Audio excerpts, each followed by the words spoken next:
In today's lesson, we will be discussing some uncommon relative pronouns. In our last video, we talked about relative clauses and the most common relative pronouns, those being who, which, and that, in addition to whom.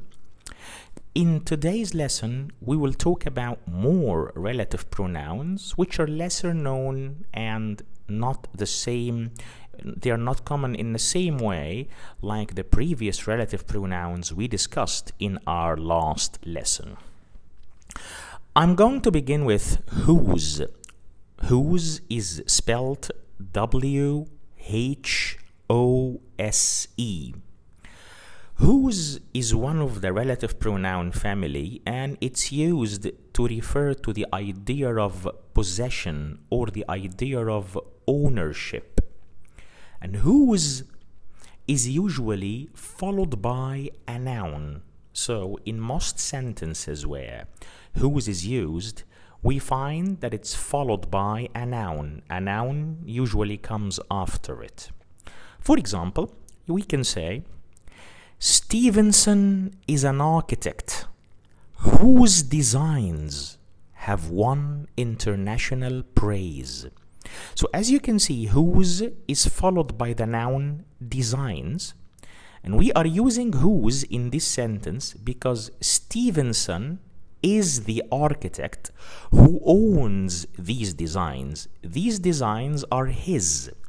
That's why we chose whose from amongst relative pronouns to use in this sentence. It's the only appropriate one, and as you could see, it usually is followed by the thing owned.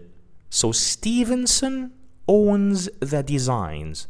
So designs follows whose, and the sentence says one last time, Stevenson is an architect whose designs have won international praise. Let's take another example. Sue was taking care of a rabbit whose ears were badly damaged in a fight with a cat. That's a funny example, a hilarious one. Yeah, so as you could see, whose is the relative pronoun used in this sentence, and it's followed by the noun ears, because the rabbit owns his ears or its ears, right? So as you could see, whose is preceded by the owner and is followed by the thing which is owned. Let me say the example one more time. Sue was taking care of a rabbit whose ears were badly damaged in a fight with a cat. Okay, so the first point I was making here is the usage of whose as a relative pronoun to refer to the idea of possession or ownership. And also we mentioned that it's followed by the thing owned and is preceded by the owner.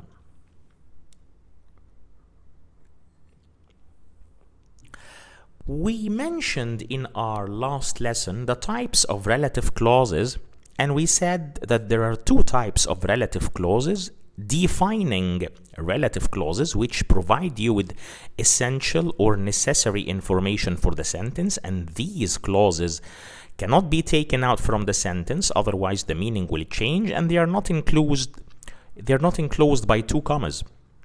Whereas non-defining relative clauses, on the other hand, are enclosed between two commas because they provide you with extra or additional information which can be removed or omitted from the sentence without affecting the meaning.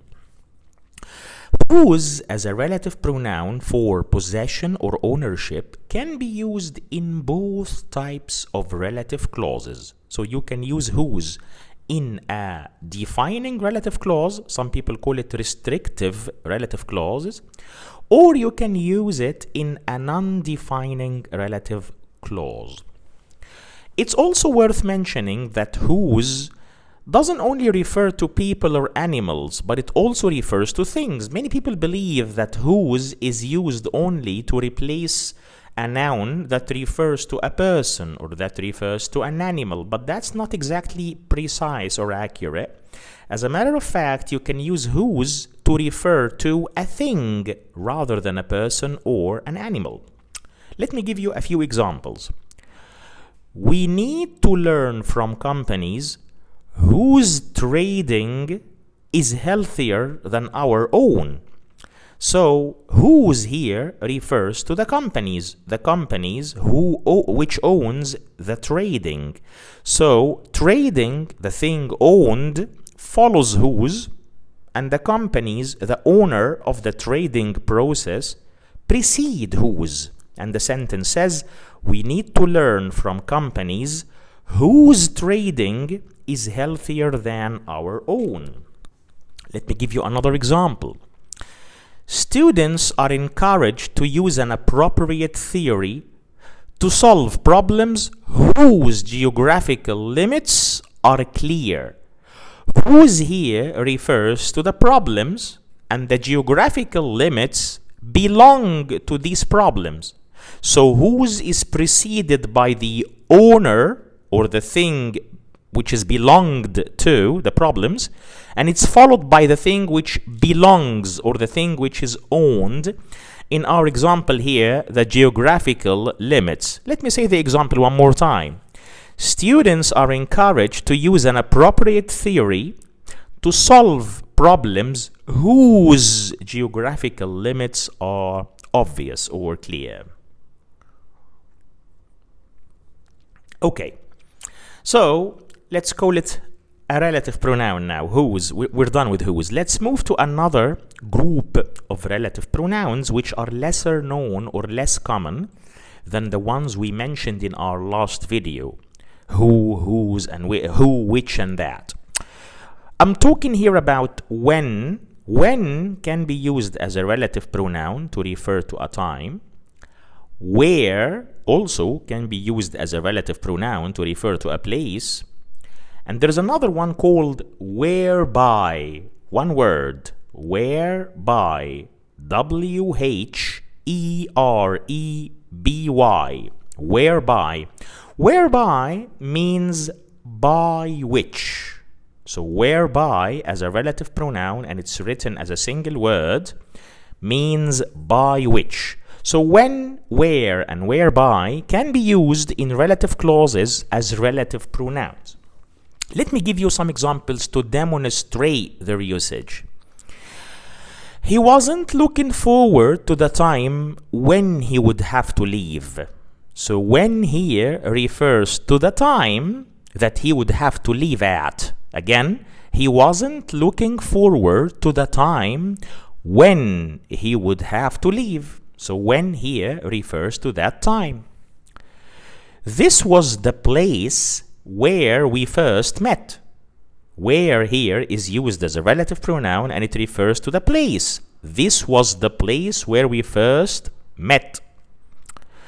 The government will end the system whereby farms can be sold to foreigners. You see here we're using the uncommon relative pronoun whereby, which is synonymous to by which.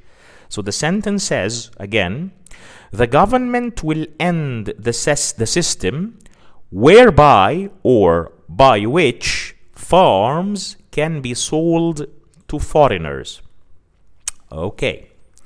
By the way, you can replace these three relative pronouns. I'm talking here about when, where, and whereby. You can replace them with the structure preposition plus which. And that's common in formal contexts, in written English situations. For example, you can say, do you know the date when we have to hand in the essay? Again, do you know the date when we have to hand in the essay? You can replace when in this particular example with the structure on which. On is a preposition and which. So you can say, do you know the date on which we have to hand in the essay?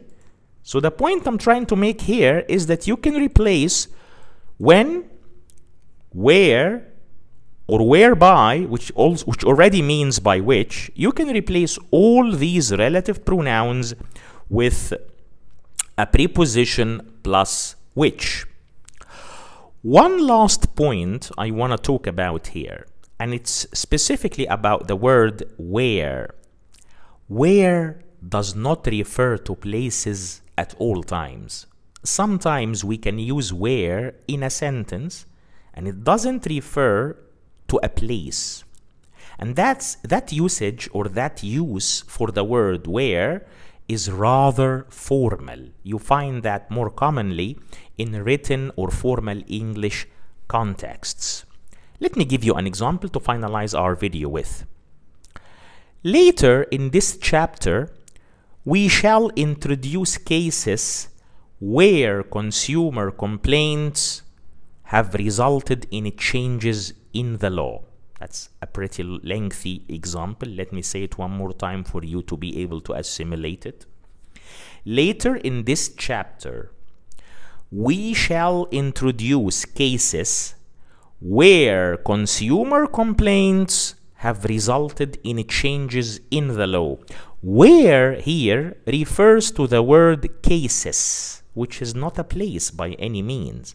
And this usage of where is absolutely formal, and you are more likely to run into it or to come across it, to bump into it in a formal context or in a written English format rather than in everyday conversations or dialogues or in the spoken English we utilize in our everyday life.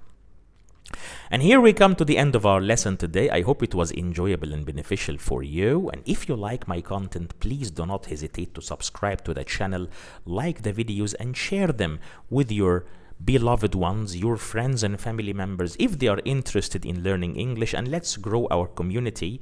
And don't forget to leave down any comments in the comment box. I'd be more than happy to respond to them, whether you're making a normal comment, making a suggestion, or even giving a remark. Thank you very much for your attentive listening, my friends, and I look forward as usual to meeting you in our next lesson. Enjoy the rest of your day and goodbye for now.